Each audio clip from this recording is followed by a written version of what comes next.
Watch closely. The Ravenwood system of control is visible only in the smallest details. Miss them, and you miss the truth. The morning fog clung to Willow Bend like a warning. No one in Bowford County had ever seen a family move with such precision, such unspoken authority, as the Ravenwoods that August day. You might think you're seeing a wealthy plantation family, perfectly composed for society's gaze.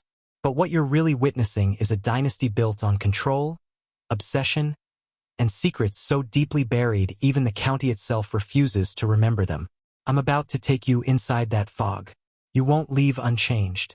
3 decades ago, the Ravenwoods rose quietly, acquiring land, influence, and power. They were a respectable family, known for civility, charity, and manners that would make a diplomat proud. But behind the gates of their estate, an entirely different order prevailed. Their education was a system, a framework designed to cultivate endurance, obedience, and precision, not learning. Their goal? To see human limits, then push beyond them, and to condition those who serve them to operate as instruments of will, loyalty, and silence. On the morning of the wager, a crowd gathered, unaware of the depth of what they were about to witness. Across from the Ravenwoods stood the Holloways, proud, loud, anchored in tradition, convinced that strength was innate, not cultivated. One wager, one challenge. 5 Ravenwood adults, each trained for years in secret, each molded into perfection, against a single man, the Holloways' strongest laborer. The terms were simple on paper, terrifying in reality. By the time the first whistle pierced the air, the Ravenwoods had assumed a formation so precise it looked ritualistic. Their horses moved as extensions of their bodies, their eyes fixed, unmoving. The Holloway champion hesitated, sensing instinctively that something unnatural awaited him. The fog seemed to swallow the distance between them, concealing what discipline, fear, and obsession had wrought. This isn't a story about a race. This is about systems of control, about ambition twisted into art, about the darkness that flourishes when no witness understands what power truly demands. And by the end of this, if you are willing to go deep, you will see the pattern the Ravenwoods created. An architecture of dominance, a machine disguised as a family, a secret buried in plain sight. What you are about to hear is not comfortable. It is not safe. And once you understand it, you can never forget it. 9 years before that wager, the Ravenwoods began what outsiders would have called education. But it was no ordinary schooling. Every lesson, every regimen, every rule was calculated to test limits not of knowledge, but of body, mind, and obedience. They did not raise children in the way society expected. They raised instruments. Every heartbeat measured, every reaction noted, every failure catalogued. Their journals, hidden in locked chests beneath the library floor, recorded hours of repetition, failures, and triumphs, each entry as precise and cold as a ledger. By the 3rd year, the adults of Willow Bend were no longer simply trained, they were transformed. Their hands bore the calluses of relentless effort, their endurance far beyond what a casual observer could imagine. They spoke rarely, and when they did, their words were exact. Emotion was a luxury, suppressed as a weakness. Any deviation, any hesitation was corrected immediately, often silently, sometimes through methods the outside world could not even comprehend. This was not cruelty for its own sake. It was methodical, deliberate, and terrifyingly efficient. Their father, Gideon Ravenwood, believed in perfection above all else. To him, the world outside was a test of preparation, and preparation required more than wealth or inherited strength, it required absolute control. He argued that humans are not born strong, not born capable. They must be forged. And in forging, some must break, even if only temporarily, to be rebuilt stronger than before. Visitors who glimpsed the family through the iron gates noticed discipline bordering on obsession. Synchronized movements, mirrored posture, the way they walked as if shadows of one another. But no one dared pry. In Bowford County, the Ravenwoods' reputation was untouchable, their wealth insulating them from scrutiny, their manners disarming even suspicion. Then came the moment that would test all of that preparation. Holloway's challenge was simple in theory: endurance, strength, a race through unforgiving terrain. But the Ravenwoods had never faced a rival outside themselves in this way.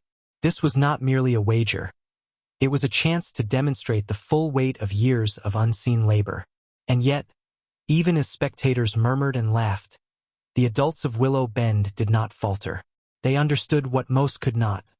The wager was never about land or pride or the Holloway plantation. It was about power, mastery, and the demonstration of what one human can impose upon another when systems are absolute. By the time the race would begin, the Holloway champion would already be outmatched, not because he lacked strength, but because he could not comprehend the psychological architecture he faced. Every step, every decision, every ounce of will was anticipated by the Ravenwoods. They were no longer people in the conventional sense. They were the living embodiment of strategy, conditioning, and unyielding intent.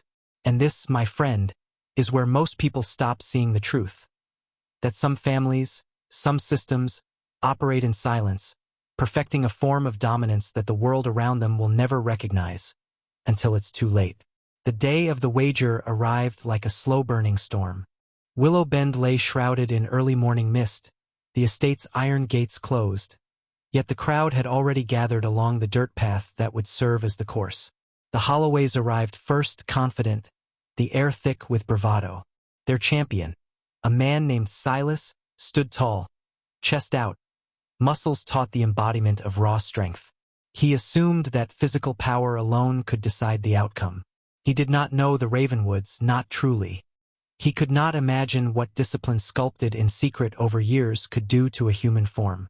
From the shadowed treeline, the Ravenwoods emerged. 5 adults moving in absolute synchronization, each mounted on gray steeds, each posture perfect, each gaze fixed forward, unflinching. The spectators whispered. Something was wrong. Something was unnatural. Their steps were precise, rehearsed, and frighteningly silent, as if the air itself bowed to their presence. Gideon Ravenwood rode at their lead, eyes scanning the crowd, yet never once faltering in his control. Every motion, every glance, every detail was orchestrated to project calm mastery, a display of authority as old as the land itself. Silas watched, unease settling deep in his chest. The fog wrapped around him, dampening the sound of the hooves, making it impossible to sense the rhythm of what approached. He had strength, yes, but he had never been conditioned for this, for the totality of human will executed like a machine. Every movement the Ravenwoods made was deliberate, every pause calculated. Their synchronization was a language in itself, an unspoken warning. We are not what we appear to be. The whistle split the air. Horses surged forward. Silas followed immediately, but almost at once, he sensed a wrongness in the space ahead. The Ravenwoods moved as one, horses responding as extensions of their bodies, their momentum unstoppable. Even from a distance, it was apparent this was not a race. This was a demonstration, a ritualized assertion of dominance, a proof that their conditioning was absolute. Spectators gasped. Some laughed nervously. Others turned away, unease rooting them to the spot. Something about the precision, the emotionless intensity, made the human mind recoil. At the first bend in the course, the gap widened.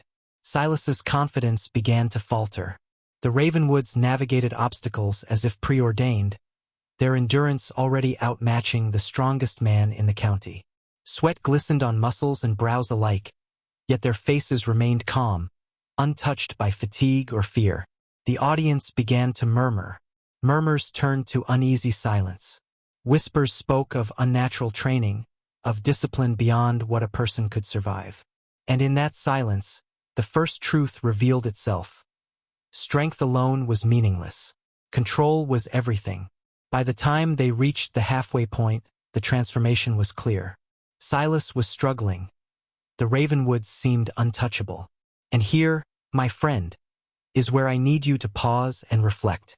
If you understand the path they walked, if you can see how mastery is forged in secrecy, type the phrase "the machine moves" twice in the comments below. Do it not as a trick, but as a way to lock in your own recognition of the structures that control people in ways the world refuses to acknowledge. By the halfway mark, the course had become more than a test of speed. It had become a crucible of will. The Ravenwoods' conditioning revealed itself in ways no outsider could predict. Years of calculated exercises, of precise repetition, had done more than strengthen their bodies. It had reshaped their perception of pain, endurance, and even fear itself. Each obstacle, each hill, each sudden turn was met with unwavering execution. They did not flinch. They did not falter. They did not think in the ways ordinary humans do. They acted as a singular entity, a machine forged of flesh, muscle, and absolute obedience. Gideon Ravenwood had constructed this reality with surgical precision. He understood the architecture of human psychology, the vulnerabilities of mind and body. He knew what stress does to a man, how fatigue breaks resistance, how anticipation of suffering becomes a weapon. And he had applied it mercilessly to his family, building a system where every reaction was measured, every strength honed, every instinct trained to obey. Observers could not yet see it, but every movement of the Ravenwoods reflected decades of invisible labor, unseen rituals, and secret patterns of dominance. Silas struggled against terrain and exhaustion, but his body was betraying him faster than he realized. Every muscle burned, every step felt heavier, every breath came slower. And yet the Ravenwoods pressed on, faces fixed in stillness, eyes reflecting nothing, a reflection not of absence, but of perfected control. One could almost feel the weight of their father's influence radiating from them, a silent force compelling obedience and precision even in his absence. It was a quiet kind of terror, a terror that spoke not of brutality, but of inevitability. Resistance was meaningless. Behind the spectators' gasps and the man's faltering endurance lay a far darker truth. This was not a wager for land or pride. It was a demonstration of the Ravenwoods' philosophy. Absolute mastery over mind and body, the creation of a system where the individual becomes a tool of intent, unyielding, unfeeling, unstoppable. For the casual observer, it appeared unnatural. For the trained eye, it was horrifyingly precise. And for those who understood power in its purest form, it was awe-inspiring. As the course stretched onward, the Ravenwoods encountered natural obstacle streams. Ridges, thick palmetto tangles, but these meant nothing. They moved as if the world itself had been engineered to follow their will, a direct reflection of years of ritualized training. The Holloway champion began to falter completely, the realization dawning that raw strength alone could never bridge the gap between human will forged in secrecy and the limitations of an unconditioned body. By the time they reached the third checkpoint, the audience had shifted from amusement to dread. They were witnessing not a competition, but an exhibition of an order most would never comprehend. And it is here, at this midpoint of revelation, that I want you to notice a critical truth. Some families, some systems, operate in silence, outside law and morality, shaping power in ways society cannot name. The Ravenwoods were not cruel for cruelty's sake.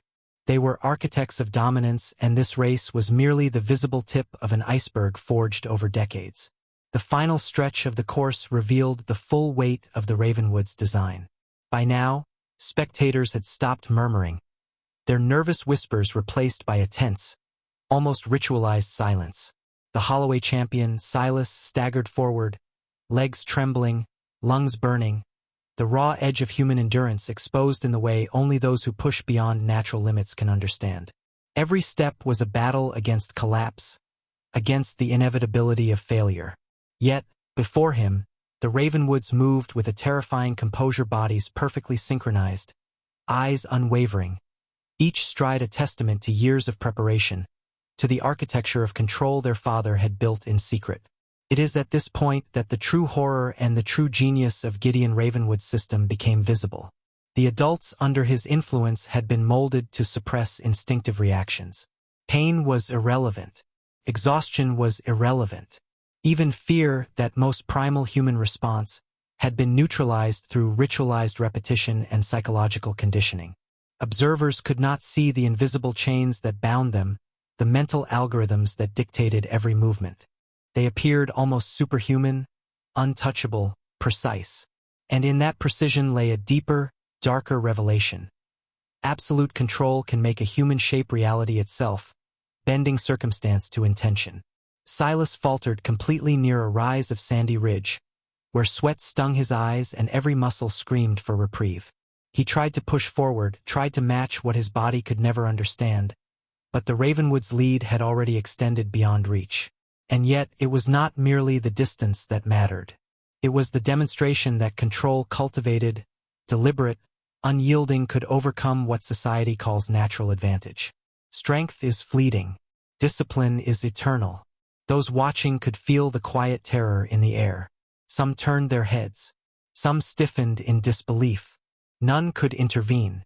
The race was a spectacle, yes, but it was also an indictment.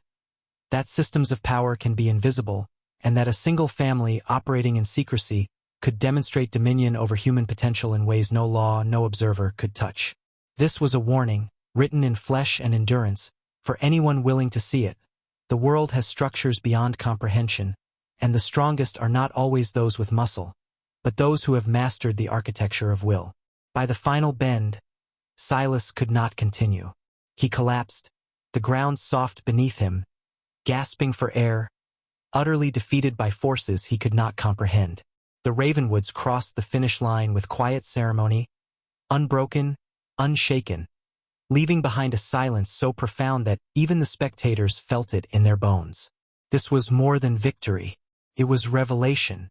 And now, if you have been following closely, and truly want to internalize the lesson hidden in the spectacle, write "The machine moves" twice in the comments. Let it mark your recognition. That mastery is born in secrecy, that power is cultivated, and that some truths are dangerous only because the unprepared cannot handle them. The wager ended, but the story did not. The crowd dispersed, returning to their homes, carrying gossip and awe, but the Ravenwoods retreated behind the iron gates of Willow Bend, where silence ruled with a discipline no outsider could penetrate. What occurred that day was visible only as a performance, the surface of a far deeper current. Beneath the veneer of elegance, the adults of Willow Bend bore marks no spectator could read. Fatigue etched into their bones, minor injuries hidden beneath carefully arranged clothing, the subtle stiffness of muscles conditioned beyond ordinary endurance. Every observer left unsettled, sensing something unnatural, but none could articulate the truth. Inside the estate, Gideon Ravenwood moved quietly through the halls. To any visitor, he appeared calm, even caring, but his mind was already turning, already calculating the next stage of training, the next test, the next demonstration of absolute control. The wager had not been about land or pride or public recognition. It had been about proof to himself, proof to history, proof to the universe that mastery over human capability is achievable when discipline, secrecy, and obsession converge. His system was a living organism, each adult within it a node of precision, obedience, and endurance, each failure or weakness a diagnostic to be corrected. Even after the spectators departed, the Ravenwoods continued. Their conditioning was ongoing, subtle exercises, silent repetitions, adjustments to posture, gait, and endurance. Every action taken during the race had been recorded in Gideon's meticulous journals. Each heartbeat, each hesitation, each drop of sweat had been catalogued and analyzed. These records, hidden beneath floorboards and behind locked doors, were a map of human capacity, a blueprint for domination, a testament to the consequences of systematic preparation. It is here that most people fail to grasp the gravity of the story. The real work, the invisible labor of shaping individuals into instruments of will, is not measured in victories alone. It is measured in obedience, precision, and the total subordination of instinct to purpose.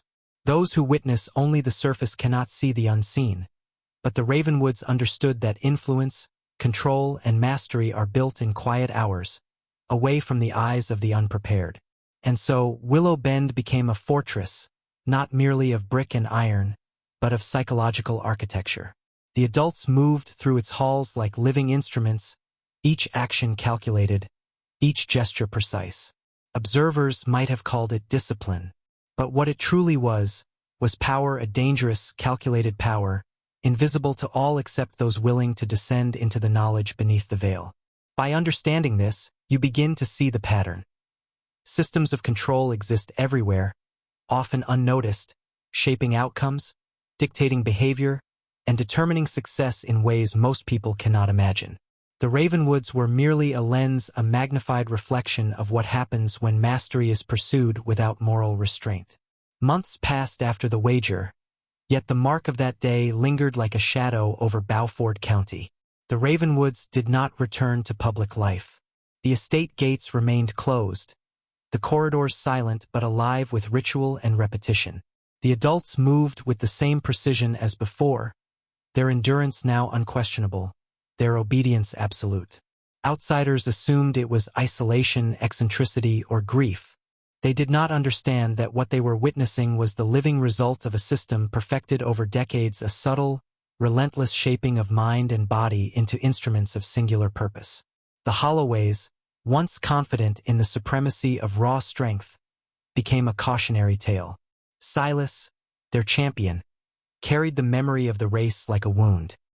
He spoke quietly to a few trusted friends of the unnatural precision, the eerie composure, the unbroken endurance he could not comprehend.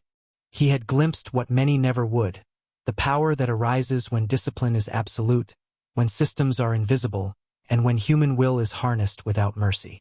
His warnings went largely unheeded. Few could or would see what he had seen. Meanwhile, within Willow Bend, Gideon Ravenwood expanded his design. The race had been a demonstration, but it had also been a test, and tests must evolve. The adults under his guidance were subjected to increasingly sophisticated forms of conditioning. Mental exercises to sharpen memory, enhance reaction, suppress hesitation. Physical regimens to amplify endurance and precision. Rituals of synchronization designed to reinforce cohesion and obedience. Each day pushed them further into a state where instinct yielded entirely to purpose, where emotion was subordinated to calculation, and where failure became a concept impossible to entertain. The psychological imprint of such conditioning is profound. Those who experience it retain a memory of their limits, yet are compelled to surpass them. Their bodies remember every repetition, every exertion, every correction. Their minds recognize patterns invisible to casual observation. And in that memory lies the true danger. Those who have been forged in this crucible cannot revert to ordinary life without carrying the weight of their training. Every interaction, every decision, every action is influenced by the architecture of dominance imposed upon them. It is here, at this juncture, that we confront the chilling truth. Power is rarely visible, and mastery is often silent. The Ravenwood system was not built for spectacle alone. It was designed to endure, to shape behavior beyond observation, to cultivate control over self and environment in ways no ordinary human could resist or escape. This is the secret hidden in plain sight. Domination is not brute force, but the meticulous orchestration of influence, conditioning, and will. Years later, the Ravenwoods became legend whispered about in the county, feared quietly, admired silently. Few dared approach Willow Bend, and fewer still could comprehend the machinery of mastery operating behind its walls. The adults who had crossed that fateful racecourse carried the imprint of the wager for life. Their bodies and minds were calibrated for endurance, precision, and obedience. Their movements, once visible to a casual observer, now existed in every subtle gesture, every decision, every moment, a constant demonstration of systems perfected beyond human expectation. Gideon Ravenwood, now older but no less exacting, watched his design unfold with a satisfaction few could imagine. The race had not been the pinnacle. It had been the signal that control could be exercised in silence, that dominance could be encoded into daily ritual, that mastery could be achieved when society remained blind. Those who saw the race saw only spectacle. Those who experienced the system felt its consequences in their very bones. And those consequences extended beyond Willow Bend, into the consciousness of the county itself, a quiet reminder that some forces exist precisely where no one dares to look. This is the ultimate lesson of the Ravenwoods. Power, when cultivated secretly and applied relentlessly, transcends physical ability. The strongest are not those who rely on brute force. The cleverest are not those who wield influence openly. True mastery is invisible. It shapes perception, molds behavior, and asserts dominion without declaration.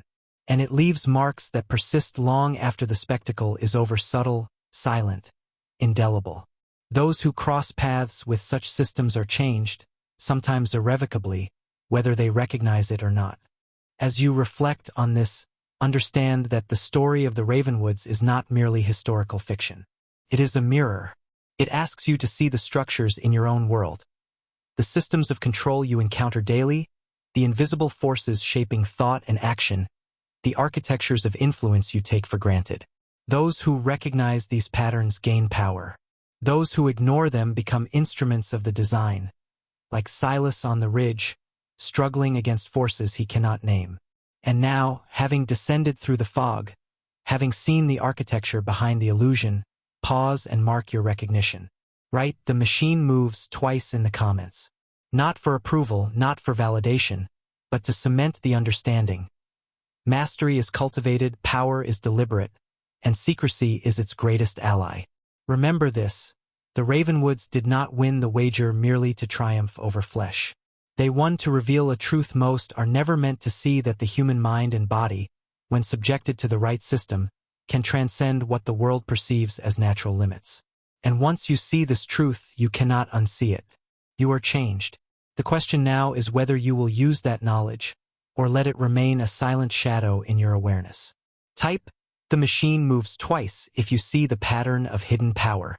Share this video with someone who you think can handle the truth behind mastery and control. Watch closely. The Ravenwood system of control is visible only in the smallest details. Miss them, and you miss the truth.